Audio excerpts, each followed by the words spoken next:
우리 같이 함께 읽도록 하겠습니다. 시작. 무릇 그리스도 예수와 합하여 세례를 받은 우리는 그의 죽으심과 합하여 세례를 받은 줄을 알지 못하느냐. 그러므로 우리가 그의 죽으심과 합하여 세례를 받음으로 그와 함께 장사되었나니 이는 아버지의 영광으로 말미암아 그리스도를 죽은 자 가운데 살리심과 같이 우리로 또한 새 생명 가운데서 행하게 하려 함이라. 만일 우리가 그의 죽으심과 같은 모양으로 연합한 자가 되었으면 또한 그의 부활과 같은 모양으로 연합한 자도 되리라. 아멘. 우리는 지금 그리스도와의 연합이라는 이 주제를 가지고 같이 말씀을 나누고 있습니다. 제가 지금까지 전한 말씀을 잠깐 정리를 하자면 연합의 정의, 그리고 연합의 시작과 근거, 그리고 지난 시간 같은 경우는 그 연합의 구체적 내용에 대해서 살피면서 원리적 연합에 대해서 우리가 생각을 해 보았습니다. 특히 오늘 이 본문 말씀을 근거로 하여 그 연합의 내용은 그리스도의 죽으심, 그의 장사되심, 또 그의 부활하심, 이것에 우리 모두가 함께 연합되었다는 그 원리에 대해서 우리가 생각을 해 보았습니다. 오늘은 두 번째 측면에서 연합의 구체적 내용의 두 번째 측면인 그 실제적 연합에 대해서 한번 고찰해 보려고 합니다. 그러니까 지난 시간에 들은 말씀을 근거로 하여 이제 실제적으로 어떻게 우리가 이제 이제 연합이 되느냐에 대한 그 부분을 한번 생각을 해 보도록 하겠습니다. 그러니까 오늘 이 설교를 통해서 결국 신자의 어떤 존재와 또한 그 신자가 서 있는 그 스테이터스라고 하는 그 스테이트라고도 하는 그 국면, 신자의 국면, 신자가 서 있는 그 국면이 오직 예수 그리스도 안에서만 가능하다라고 하는 사실을 제가 오늘 말씀을 통하여 분명하게 좀 입증을 하려고 합니다.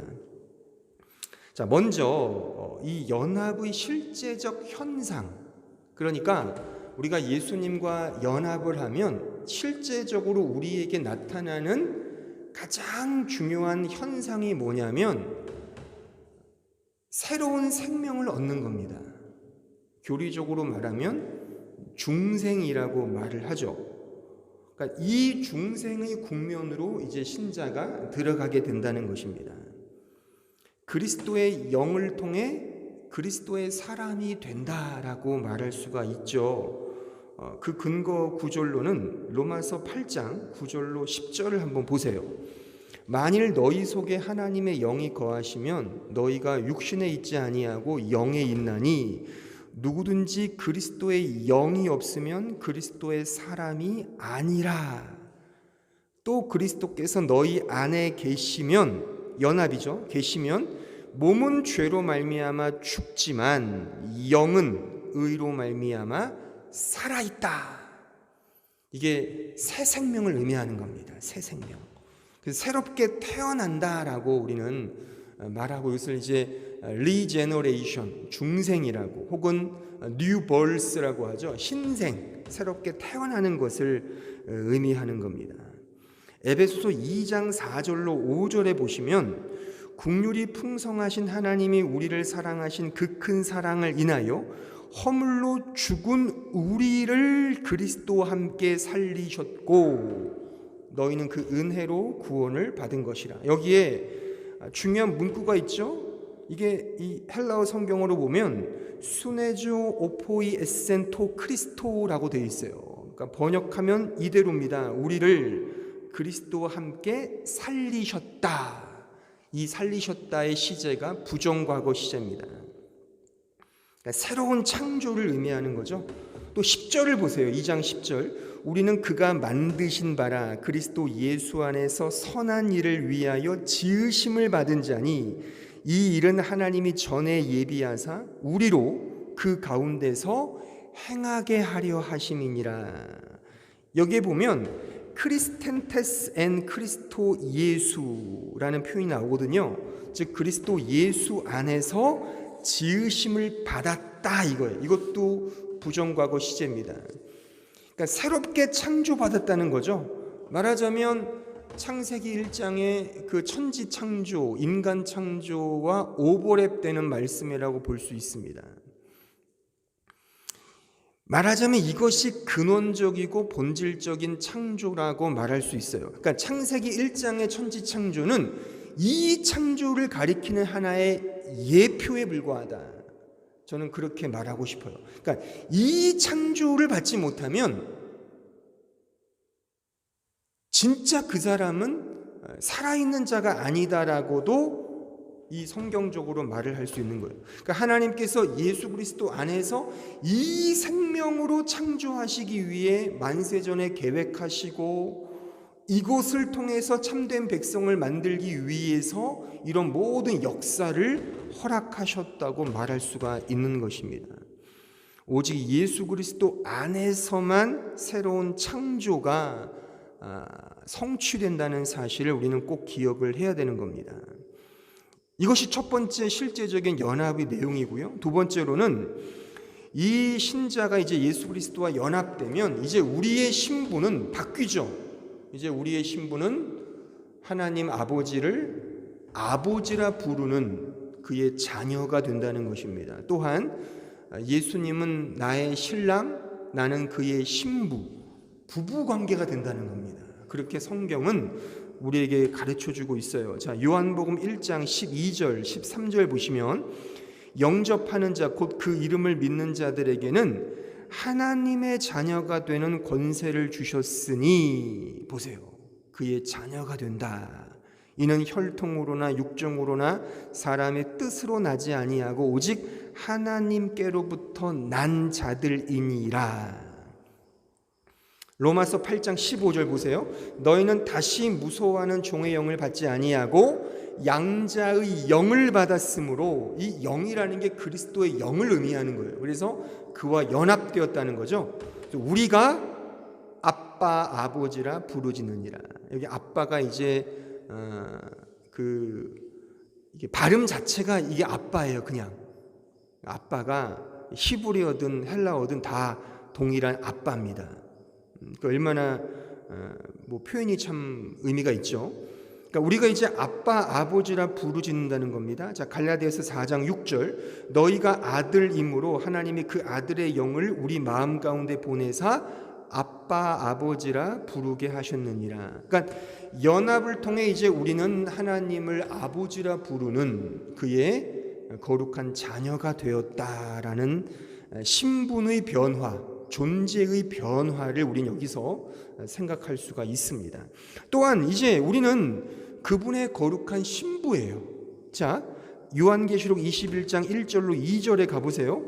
또 내가 새 하늘과 새 땅을 보니 처음 하늘과 처음 땅이 없어졌고 바다도 다시 있지 않더라. 또 내가 보매 거룩한 성 새 예루살렘이 하나님께로부터 하늘에서 내려오니 그 준비한 것이 신부가 남편을 위하여 단장한 것 같더라. 아주 매우 그림과 같은 비유죠. 이게 바로 우리의 신자됨의 아이덴티티라는 겁니다. 우리는 이제 예수님의 거룩한 신부가 되었다. 그래서 성경은 구원을 말할 때 혼인이라는 그런 비유의 내용으로 많이 우리에게 그 내용을 설명해 주고 있어요. 그래서 예수님은 신랑, 우리는 신부, 그것에 대한 어떤 멋진 가정의 모습을 교회라는 것으로 형상화시켜서 설명을 해주고 있어요. 자, 에베소서 5장 22절에 가보세요. 아내들이여 자기 남편에게 복종하기를 주께 하듯 하라. 이는 남편이 아내의 머리됨이 그리스도께서 교회의 머리됨과 같으니라. 그가 바로 몸의 구주시니라. 그러므로 교회가 그리스도에게 하듯 아내들도 범사에 자기 남편에게 복종할지니라. 남편들아 아내 사랑하기를 그리스도께서 교회를 사랑하시고 그 교회를 위하여 자신을 주심같이 하라. 그러니까 이 말씀은 우리가 대표적으로 가정의 남편 노릇, 아내 노릇을 설명하는 데 많이 활용하는 말씀인데, 사실 이 말씀의 궁극적이고 본질적이고 1차적인 의미는 그냥 일반 가정에서 이렇게 남편 노릇하고 아내 노릇하라는 의미가 아니라, 그런 의미보다 예수님과 우리의 관계를 설명해 주는 그런 매우 구원론적인 의미의 말씀이라는 사실입니다. 그래서 사실 이 진리, 연합의 진리를 더 잘 이해시키기 위해서 쉽게 이 세상의 가정에서의 남편과 아내를 끌어다가 비유로 이 말씀을 우리에게 풀어서 설명해 준다고 하는 그런 의미인 것이죠. 자, 이것은 요 다음 사도 바울이 그 근거를 말하거든요. 자, 5장 30절로 32절에 보시면, 우리는 그의 몸의 지체임이라, 그러므로 사람이 부모를 떠나 그의 아내와 합하여 그 둘이 한 육체가 될지니 이 비밀이 크도다. 나는 그리스도와 교회에 대하여 말하노라. 보세요, 이게 그 의미라니까요. 그냥 무조건 뭐 남편이 이렇게 아내 이렇게 이런 걸 설명해 주려고 하는 것이 아니라, 바로 예수님과 우리의 관계, 연합된 그 교회의 본질을 설명해 주기 위하여 세상의 부부 관계를 끌어다가 이렇게 설명해 주고 있다는 사실입니다. 자, 그런 의미에서 이제 지금까지 설명을 정리해 보면, 그리스도와 연합된 신자는 이제 새로운 생명을 다시 얻게 되었습니다.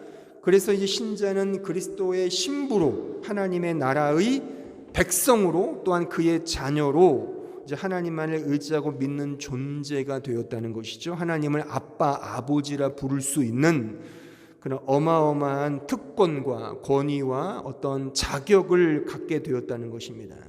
그러니까 우리 존재 자체가 완전히 달라진 것입니다. 누구 안에서요? 바로 예수 안에서. 우리의 국면 자체가 완전히 바뀐 겁니다. 누구 안에서요? 바로 예수 안에서.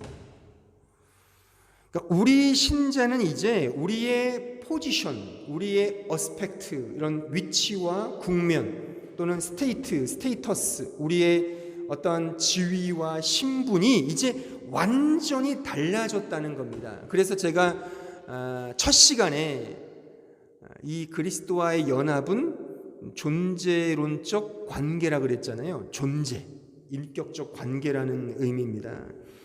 물론 이 존재론적 관계라는 말이 상당히 우리의 피부로 와닿기에는 어려운 단어임에는 틀림이 없어요. 이렇게 이해하면 좀 쉬울 것 같아요. 이 존재론적인 이 관계의 반대말이 그 기능적인 관계라고 말할 수가 있어요. 기능적인 관계, 즉 역할과 성능의 차원에서 거기에 천착하여 관계 맺는 게 기능적인 관계잖아요.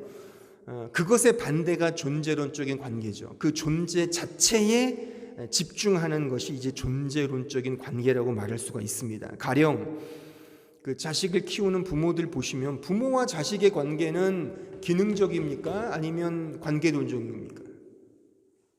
그렇죠? 이쪽은 다 자녀들이 없죠. 저기 범진 형제 기능이에요? 존재예요? 존재죠. 그죠? 그러니까 또 부부 관계도 당연히 기능이 아니죠. 존재죠.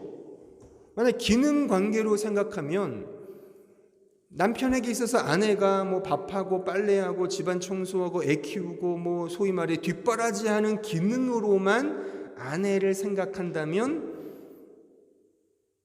완전히 그 가정은 끝장나는 거겠죠. 남편의 기능으로만 인정한다면, 남편은 나가서 돈 벌어오는 기계로만 이해한다면, 그런 기능으로만 이해한다면 그 관계는 골로 가는 거죠. 그렇죠? 그러니까 기능이 아니라는 것, 존재론적인 관계라는 겁니다. 그러니까 이런 천륜, 부모 자식 간의 관계, 형제 간은 천륜이거든요. 변할 수 없는 관계라는 겁니다. 그러니까 이것은 기능적 관계가 아니라 존재론적인 관계다. 바로 그리스도와 신자의 관계도 이와 같다는 겁니다. 그리스도 존재 안의 존재로 존재하는 겁니다. 우리의 존재, 신자된 존재는 홀로 존재하는 것이 아니라 이제 그리스도라는 그 인격 안에서 비로소 나의 존재를 찾는 겁니다. 그래서 그리스도를 떠나서는 아무것도 할 수 없다. 없다가 맞는 거예요. 여기서 나는 그리스도 없이 살 수 있어요라고 말한다면 그것은 기독교가 아닌 거예요. 근데 다른 종교나 불교, 특히 불교나 다른 종교들은 다 내 힘으로 할 수 있어요. 천상천하 유아 독존, 내가 더 열심히 해서 내가 커질 수 있어요가 모든 철학과 종교, 타 종교의 모든 이론과 그 메커니즘이잖아요. 근데 기독교만은 그렇지 않다는 거예요. 기독교는 오직 예수 안에서만 내 존재의 이유와 목적과 근거와 역할과 모든 것들을 그 안에서 찾게 된다는 것입니다. 그리스도 안에서만 내 모든 것이 있다. 그러니까 예수님과 신자의 관계가 기능적으로만 관계를 맺어버리면 그게 종교인이 되는 거예요. 종교인. 제가 늘 약간 비판하듯이 말하는 종교인. 우리가 종교인 되지 말고 주님을 믿는 신자가 되자, 하나님의 자녀가 되자라는 게 이런 맥락인 겁니다. 그러니까 그냥 기능적으로만 생각하면 나는 주께 봉사하고 주는 나에게, 그러니까 신은 나에게 복을 주고 나는 신을 통해 위로를 얻고 신은 나를 통해 섬김을 받는 이런 식의 기능적인 관계는 세상의 종교예요. 하지만 우리 성경이 말하는 기독교는 그런 구조가 아닙니다. 인격적이고 존재론적인 관계라는 겁니다. 여러분들이 왜 오늘 교회에 나오셨습니까? 기능적인 관계로 오셨나요? 존재론적인 관계로 오셨나요? 이런 부분들을 여러분들이 고민해 보셔야 되는 거죠. 내가 어떤 기능을 하기 위해 교회를 가는 경우가 많거든요. 그게 아니라 그 관계에 대한 사랑, 주님의 존재에 대한 사모함 때문에 주님께 가는 겁니다. 예배를 드리는 것도 어떤 기능을 위해서 하는 것이 아니라 그 존재가 너무 좋아서, 이게 이제 좋다는 게 사랑이죠. 사모하는 마음으로 주의를 섬기고 예배를 드리는 것이 아닌가라고 저는 그렇게 역설하고 싶은 겁니다. 요새 많이 회자되는 이 구원에 관한 신개념이 하나 있어요. 그게 뭐냐면 이 상업적 속죄론이라는 게 있어요. 그러니까 이런 그리스도와의 인격적 연합을 뭘 이해한 채 그냥 상업적 속죄론으로 이해하는 거죠. 이게 뭐냐면 예수님은 나의 죄값을 대신 지불해 주셨어요. 요 개념에만 천착해 있는 거죠. 물론 이것이 틀린 건 아니에요. 예수님이 나의 죄값을 치르셨어요. 지불하셨어요. 근데 이렇게 그냥 그리스도와의 인격적 관계 없이 이런 어떤 속죄론적인 의미로만 굉장히 무감각적이고 비인격적인 이런 속죄의 개념으로만 이해하면 그게 바로 상업적 속죄론이 된다는 겁니다. 가령 이런 거죠. 어떤 사람이 자기 집 앞에 마트에 큰 외상값을 지었어요. 지금 경기가 안 좋으니까 그 외상값을 갚을 수가 없는 거예요. 그런데 뭐 생면부지인, 얼굴도 보지 못한 어떤 마음씨 좋은 그 키다리 아저씨가 찾아와서 그 외상값을 다 지불해 줬네요. 그 외상값을 탕감받은 사람은 얼마나 좋겠어요. 물론 좋죠. 뭐 감사하고 기쁘고 너무 좋다. 정말 마음씨 좋은 키다리 아저씨 너무 좋아. 요 정도로 그친다는 거죠. 이 상업적 속죄론이라는 것이. 그러니까 그분이 나와 무슨 관계냐. 그러니까 내가 그분 안에, 그분이 내 안에, 이런 그리스도와의 연합의 구원론이 아니라, 이런 패러다임이 아니라 내 속죄를 위해 그분이 지불해 주셨대. 감사하네. 그러니까 이런 상업적 속죄론으로 전도를 하면 이렇게 되는 겁니다. 한 번쯤은 들어보셨을 그런 전도 방법이에요. 하나님은 당신을 사랑하십니다. 사랑하십니다. 이 사랑을 받으세요. 나는 별로 그 사랑에 관심이 없는데요. 아니, 일단 받으라니까. 뭐 받아서 나쁜 거 없잖아요. 내가 받으면 떡 줘요, 빵 줘요. 떡도 주고 빵도 줄게요. 어쨌든 이 사랑을 받으라니까요. 그래, 한번 뭐 믿져의 본존이니까 받아볼까? 어차피 사랑이니까, 하나님의 은혜라는데 뭐 그래요, 한번 줘봐요. 예수님이 당신을 위해 죽으셨어요. 믿으세요. 안 믿어지는데요? 일단 믿어보라니까. 믿어서 나쁠 거 없잖아요. 어차피 죽으면 다 죽는데 천국 티켓 가질 수 있잖아요. 그럴까요? 그래, 한번 믿어보죠. 뭐 어떻게 하면 돼요? 교회 나오면 돼요. 지루하던데 앉아만 있으라니까요. 그냥 그럴게요. 이런 거죠. 이런 패러다임과 메커니즘으로 이제 전도도 하고 사람들에게 그래서 어떤 식의 좋은 것을 전하는, 이렇게 되면 무슨 복음 전도 약 파는 것도 아니고요, 무슨 영업사원도 아니고 뭐 거지 적선하는 것도 아니고 이렇게 돼버린단 말입니다. 이렇게 되면 필연적으로 그 이 디트리트 본회퍼가 자신의 책 나를 따르라에서 그렇게 막 피 터지게 비판했던 값싼 복음이 되는 겁니다. 이게 나와는 관계가 없는, 그러니까 인격적으로 주님과 나와의 관계가 아니라 그냥 어떤 이념화된, 개념화된, 그래 예수님이라는 분은 마음씨 좋은 그냥 키다리 아저씨 같아. 그래 믿으면 되지 뭐. 이런 식의 나와는 관계가 없는 거죠. 그냥 상업적이고 보편적 개념 속에서 복음을 이해하고 은혜를 그 정도로 이해하는 그런 복음 이해 속에 예수 그리스도를 전심으로 사랑하고 사모한다라는 말은 그냥 이론에 불과한 거죠. 그래서 그렇게 이런 말씀을 전하면 그 대상을 다른 것으로 대상화시킨다는 겁니다. 그러니까 제가 언젠가도 이런 좀 말씀을 드렸는데, 제가 전도사 시절 때 중동부를 제가 지도를 했었거든요. 그 얼마나 그 중동부 애들이 영악하고 아주 그냥 샤프하고 굉장히 또 애들이 완악하거든요. 눈물도 없고 굉장히 애들이, 그래서 그 북한이 중이가 무서워서 못 들어온다 그러잖아요. 그 정도로. 그래서 그 친구들 데리고서 수련회 가자. 여름 수련회 가면은 막 이 예수님의 사랑을 막 전해 주는 거죠. 그 불 끄고 기도하게 되면 애들이 막 울고 기도를 해요. 그래서 끝나고 이제 야, 너 어떻게 회개했냐 뭐 물어보면, 그러니까 예수님에 대해서 울고 기도한 게 아니라 뭐 엄마의 관계, 내가 엄마에게 잘못했던 것들, 또 뭐 옆집의 강아지 때문에 뭐 울기도 하고, 뭐 친구 관계 때문에 울기도 하고, 다 그런 식의, 그러니까 이 예수님을 인격적으로 못 만나니까 그 예수님이라는 대상에 다른 대상을 집어넣는 거죠.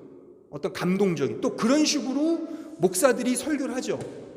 제가 그래서 이런 여름 수련회 강습회 가면은 제가 단골로 들었던 게 뭐냐면, 그런 아주 그 감동적인 간증들이 있거든요.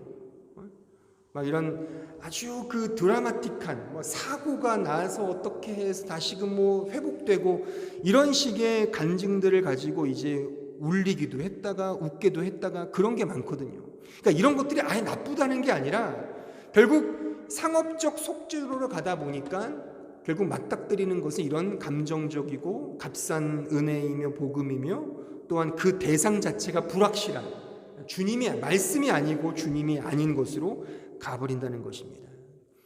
그러니까 주님을 우리는 전심으로 사랑해야 돼요. 그것은 그리스도와의 인격적 관계, 그 연합으로 밖에는 나올 수밖에 없다라고 저는 강조하고 싶은 것이죠.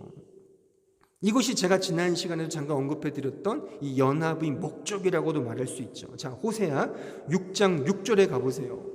나는 인애를 원하고 제사를 원하지 아니하며 번제보다 하나님을 아는 것을 원하노라. 여기에 인애라는 단어가 헤세드란 단어거든요. 이것이 사랑하는 믿음이란 뜻이에요, 번역을 하면. 그래서 이것을 새 번역으로 보면 이렇게 되어 있어요. 내가 바라는 것은 변함없는 사랑이지 제사가 아니다. 이 제사는 예배를 의미하는 거예요. 그러니까 변함없는 사랑 없이 예배하는 것은 나는 바라지 않는다. 불살라 바치는 제사보다는 너희가 나 하나님을 알기를 더 바란다.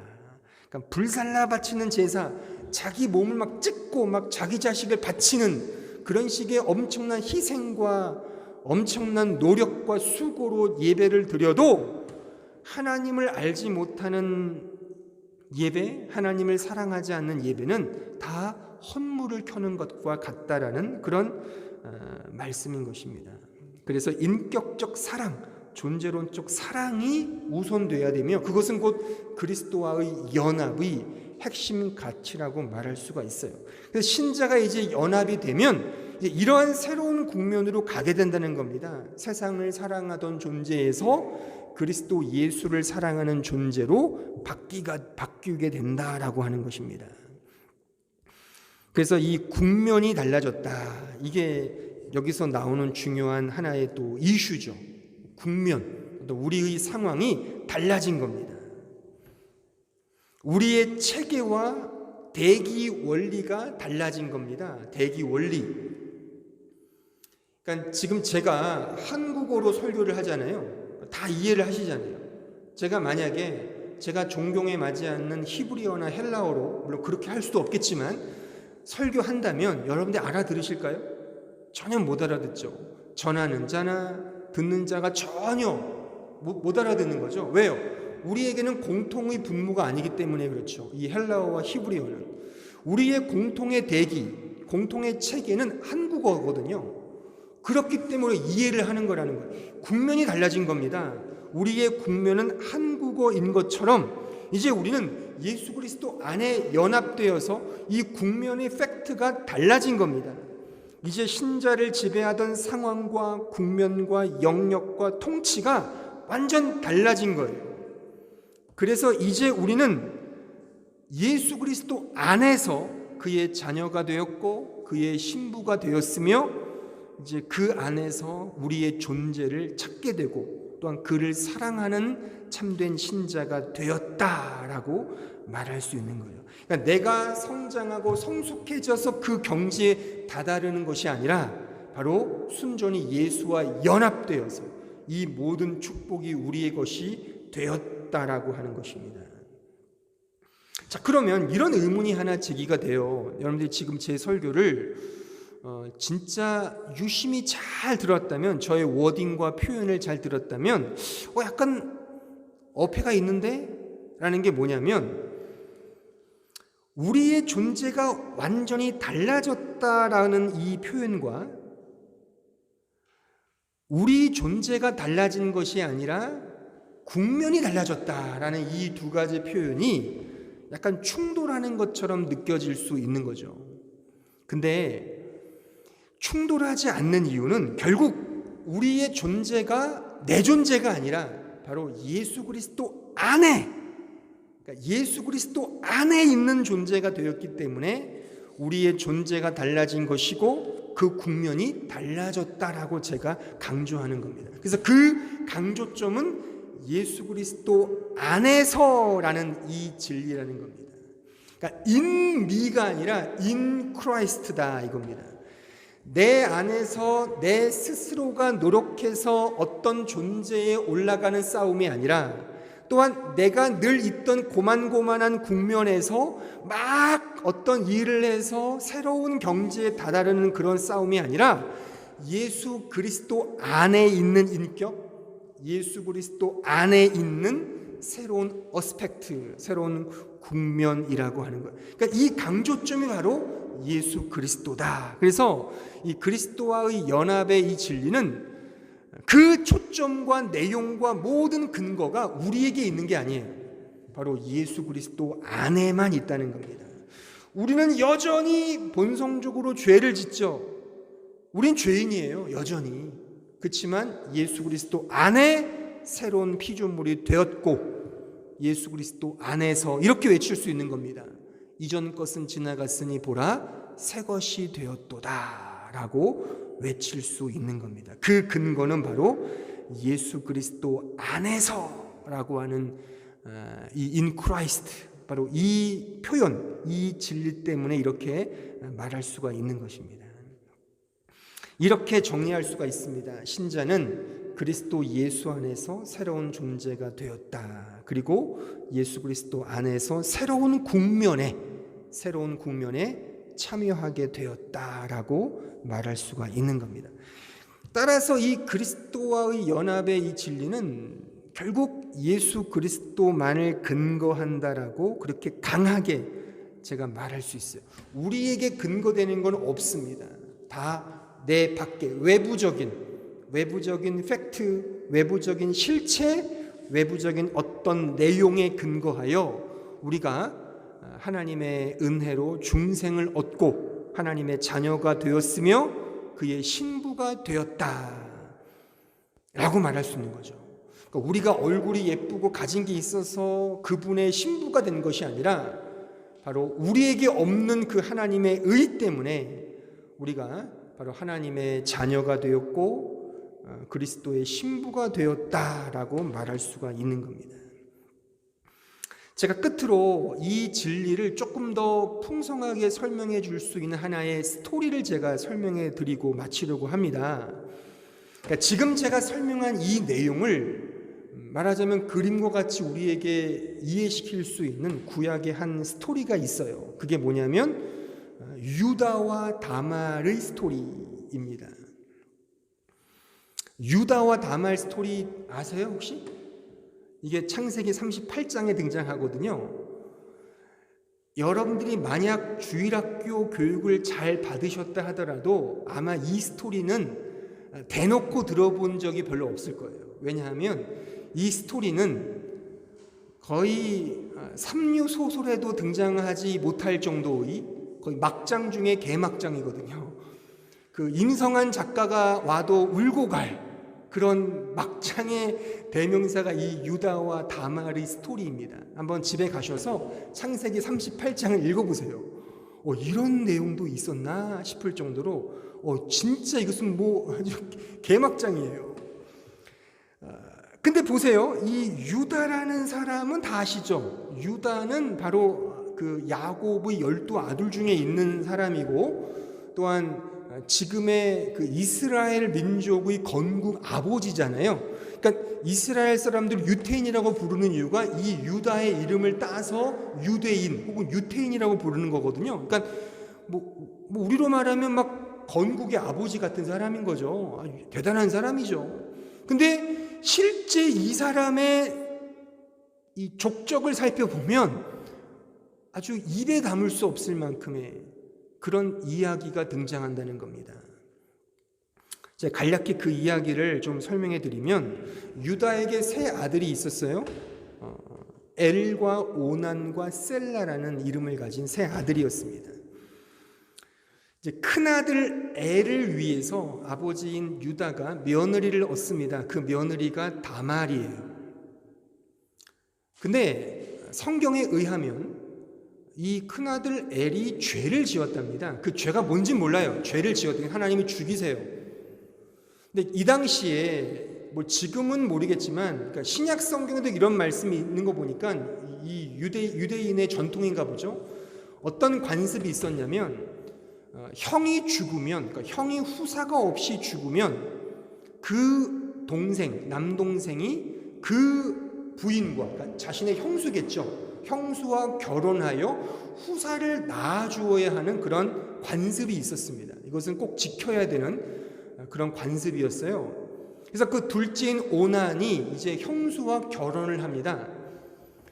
그래서 결혼해서 합방을 하죠. 근데 왠지는 모르겠지만 이 오난과 죽은 형 엘과 사이가 안 좋았던 모양이에요. 그래서 오난이 형수와 합방을 하고 같이 잠자리를 동침을 하는데 생각을 하죠. 내 씨로 형의 후사를 잊게 하고 싶지 않아. 그래서 땅바닥에 설정을 해버려요. 이게 죄거든요. 구약에 의하면. 그래서 하나님이 그를 또 죽이십니다. 그래서 이제 마지막 셋째 누구죠? 셀라가 이제 다시 형수랑 결혼을 해야 되는 거죠. 근데 유다 생각에 그 이제 시아버지 유다 생각에 걱정이 드는 거죠. 이거 어떡하지?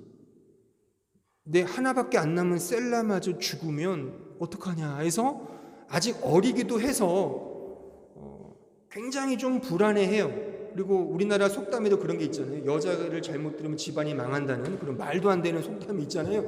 그런 생각을 한 것 같아요. 그래서 이제 다말에게 이렇게 얘기해요. 다말아, 며느라, 아직 그 셋째가 어리지 않냐? 그러니까 나중을 좀 기약하고 너는 그냥 친정집에 가 있으면 어떻겠냐. 그래서 말하자면 소박을 시키는 거죠. 그래서 이 다말이 뭐 어쩔 수 없이 이제 그냥 친정집으로 갑니다.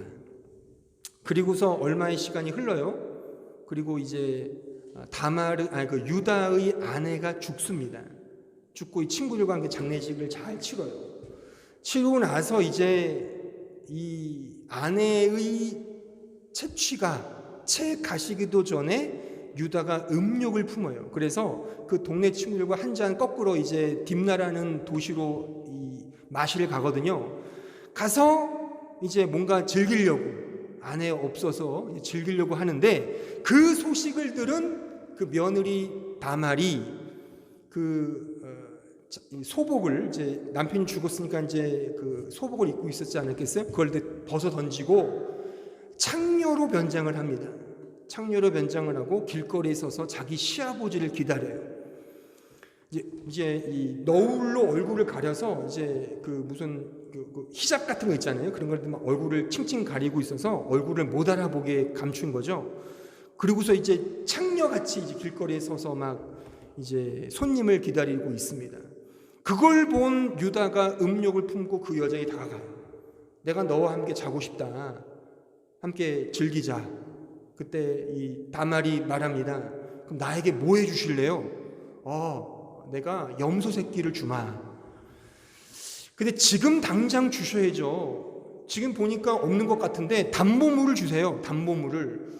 그럼 뭘 줄까? 그럼 당신이 갖고 있는 도장과 그 도장의 끈과 지팡이를 주시오. 그게 지금으로 말하면 주민등록증 같은 거거든요. 자기 신분을 확인하는 거거든요. 그래서 이 음욕에 사로잡힌 유다는 그냥 줘요. 그걸 주고서 동침을 합니다. 그리고서 이게 말이 안 되죠. 이 시아버지와 며느리가 지금 이 짓을 하는 겁니다. 성경에 이런 내용이 있다는 거죠. 그리고서 이 다말이 임신을 합니다. 그 소식을 들어요. 석 달 후에 유다가 이제 화가 나죠. 이럴 수가 있냐. 그래서 내 인연 하면서 이제 끌고 오죠. 그래서 이 고약한 너를 이제 화형에 불로 태우려고 이제 여봐라. 쟤를 이제 불로 화형을 시켜라라고 이제 그렇게 선언을 합니다. 그때 이 다말이 조용히 이렇게 말을 합니다. 아버님, 이 담보물을 준 자가 저를 이렇게 만들었습니다. 딱 보니까 내 거거든요. 할 말이 없죠. 그래서 조용히 야, 너 저쪽에 가라. 그래서 보내고 그 아이를 낳게 되는 것입니다. 이 아이를 통해서 그러니까 이 족보가 결국 어디에 등장합니까? 자, 마태복음 1장 3절에 가보세요. 3절. 유다는 다말에게서 베레스와 세라를 낳고 베레스는 헤스론을 낳고 헤스론은 람을 낳고 쭉쭉쭉쭉 나아서 결국 예수 그리스도가 이 족보에서 나오신다는 겁니다. 또한 다말이 이 담보물을 준 사람의 아이입니다라고 할 때 유다가 한 말이 대단히 의미 있는 말을 하거든요. 야, 너는 나보다 옳도다라는 말을 해요. 이 옳도다라는 말이 히브리어로 차데크거든요. 차데크란 말을 헬라어로 바뀌면 그 유명한 디카이오 순의 하나님의 의라는 단어거든요. 그러니까 성경이 말하는 의가 이것을 우리에게 가르쳐 준다는 겁니다. 이 족보가 예수님의 거룩한 족보라는 겁니다. 말이 됩니까? 이런 족보를, 이런 내용을 그대로 써 넣은 성경 기자도 대단하죠. 이게 하나님의 영감이 없이는 결코 있을 수가 없는 거죠. 왜요? 모든 역사는 자신들에게 부끄러운 과거를 다 교정시키거나 다 바꾸려고 하는 거잖아요. 근데 성경은 그렇지 않다는 겁니다. 여러분들이 성경을 얼마나 읽었는지 모르겠지만 성경 한번 읽어보세요. 쭉 통독을 해보면 성경에는 우리가 상상하지 못할 정도의 인간의 음흉함과 패역함과 악독함이 기록되어 있습니다. 반면에 이런 우리를 용서하시는 하나님의 사랑과 은혜만이 선포되어 있다는 겁니다. 그러니까 이 이야기를 통해 우리의 이 이야기가 우리에게 보여주는 것은 딱 두 가지예요. 바로 이 담보물이 뭐냐? 이 담보물 때문에, 즉 유다의 도장과 끈과 지팡이 때문에 결국 유다의 후사가 이어질 수 있고, 또한 다말 그녀도 예수님의 족보에 올라가며 또한 그가 아들을 낳는, 결국 이 다말이 쌍둥이를 낳거든요. 베레스와 세라를 낳아요. 그래서 이 베레스를 통해 이제 예수의 족보가 형성이 되는 겁니다. 이거 믿기 힘든, 정말 막장 중에 개막장처럼 연출되는 이 이야기가 어떻게 시아버지와 며느리가 동침을 하고 자식을 낳을 수 있겠습니까? 하지만 이런 이야기를 통해 우리에게 주는 것은 이 담보물이 뭐냐? 이 담보물은 결국 우리를 위해 이 세상에 오시고 십자가에서 지불하신 예수 그리스도의 그 핏값을 의미하는 거예요. 그리고 이 자손, 애를 낳잖아요. 이 생명을 낳는단 말이죠. 생명을 낳는 거예요. 이 더럽고 치졸하고 패역하고 더러운 이러한 행위 속에서 하나님께서 구원 역사를 이루신다는 이 구도를 우리는 살필 수가 있는 겁니다. 입에 담을 수조차 없는 막장의 수준에서 이 은혜의 복음이 우리에게 드러나고 있다는 겁니다. 이것이 하나님의 구원의 역사인 것입니다. 그러니까 그리스도와의 연합의 진리는 이 사실을 우리에게 보여준다니까요. 우리가 노력하고 의지적으로 힘써서 어떤 일을 행해서 구원을 얻거나 그리스도를 닮아가거나 또는 그리스도의 그 경지에 올라가는 그런 차원은 성경 어디에도 없습니다. 전적인 이 담보물이 의미하는, 상징하는, 예표하는 내 밖에 있는, 그러니까 이 유다와 다말이 애써서 자신의 족보, 자신의 후사를 만든 게 아니잖아요. 이들이 보일 수 있는 것은 패역함이며 음란함이며 죄악됨 그 자체일 뿐이죠. 하지만 이 안에서, 이 죄악 안에서 하나님은 당신의 구원 역사를 이루시고 실질적으로 이 안에서 예수 그리스도가 태어나셨다는 사실인 것입니다. 외적인 사실 때문에, 외적인 실체 때문에 우리가 구원을 얻어 새 생명을 얻게 되었다는 사실인 것입니다. 우리의 존재됨은 우리의 존재됨 때문에 이 자리에 온 것이 아닙니다. 그렇게 생각하는 사람이 있지 않기를 저는 바랍니다. 여러분들이 잘나서 예수를 믿은 게 아니에요. 우리는 다 유다와 다말이라니까요.